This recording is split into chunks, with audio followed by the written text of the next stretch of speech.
একেবারে শর্মিষ্ঠা, আমরা দেখেছিলাম গতকাল মসজিদের অর্থাৎ বাবরি মসজিদের নির্মাণ কাজ শুরু হয়েছিল, আর সেই নির্মাণ কাজ শুরুর পর এবারে বাবরি যাত্রা করলেন হুমায়ুন।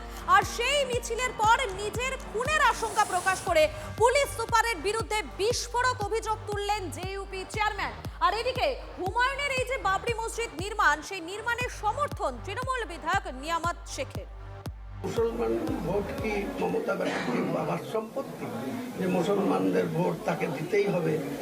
হাজার চেষ্টা করলেও মুসলিম ভোট ভাঙবে না।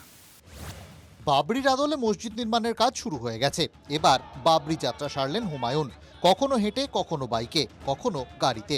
পুলিশ রুট কাটছাট করায় নদিয়ার পলাশী থেকে মুর্শিদাবাদের বেলডাঙ্গা পর্যন্ত মিছিল করলেন জনতা উন্নয়ন পার্টির চেয়ারম্যান।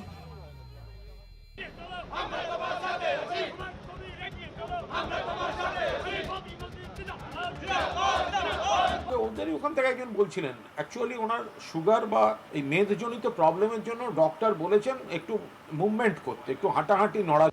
কিন্তু বেলডাঙ্গায় পৌঁছতে না পৌঁছতেই হঠাৎ খুনের আশঙ্কার কথা শোনা গেল হুমায়ুনের গলায়। নিশানায় মুর্শিদাবাদের পুলিশ সুপার। মুর্শিদাবাদের এসপি আমার কাছে পুরো রিপোর্ট আছে, আপনাদেরকে পরে জানাবো। বিহারের দুজনকে নিয়োগ করেছে আমাকে খুন করার জন্য 2 কোটি টাকা কন্ট্রাক্ট করে। তৃণমূল অবশ্য হুমায়ুনকে কটাক্ষ করতে ছাড়েনি। হুমায়ুন কবি চার আপনার পালং শাক, তার আবার ক্যাশ মেমো। আগে ও পালং শাক থেকে আগে একটা প্রোডাক্টের পর্যায়ে উঠুক, তারপরে তো তার ক্যাশ মেমো হবে, তারপর তার জিএসটি বিলিং হবে। তৃণমূলের মুখপাত্র যতই কটাক্ষ করুন, হুমায়ুন কবিরের মসজিদ তৈরির উদ্যোগকে খোলাখুলি সমর্থন করছেন হরিহরপাড়ার তৃণমূল বিধায়ক নিয়ামত শেখ। বাবরি নিয়ে কোনো অসুবিধা নেই তো এখানে, আমাদের এখানে কোনো দাঙ্গা হয়েছে? আবেগে পড়ে একটা বাবরি মসজিদ ওখানে ধ্বংস হয়েছে, এখানে বাবরি মসজিদ তৈরি করবো বলে যে মানে আজকাল চেয়ারম্যান যেটা সে করেছে, তো মসজিদ হোক, মসজিদের জায়গায় মসজিদ করুক, তাতে আমরা কোনো প্রতিবাদ বা বিরোধ আমরা করতে যাচ্ছি না আমাদের দলের পক্ষ থেকে। অনেকেরই মনে থাকবে এই নিয়ামত শেখকে পাশে বসিয়েই হুমায়ুনকে তৃণমূল থেকে সাসপেন্ড করার কথা ঘোষণা করেছিলেন মন্ত্রী ফিরহাদ হাকিম।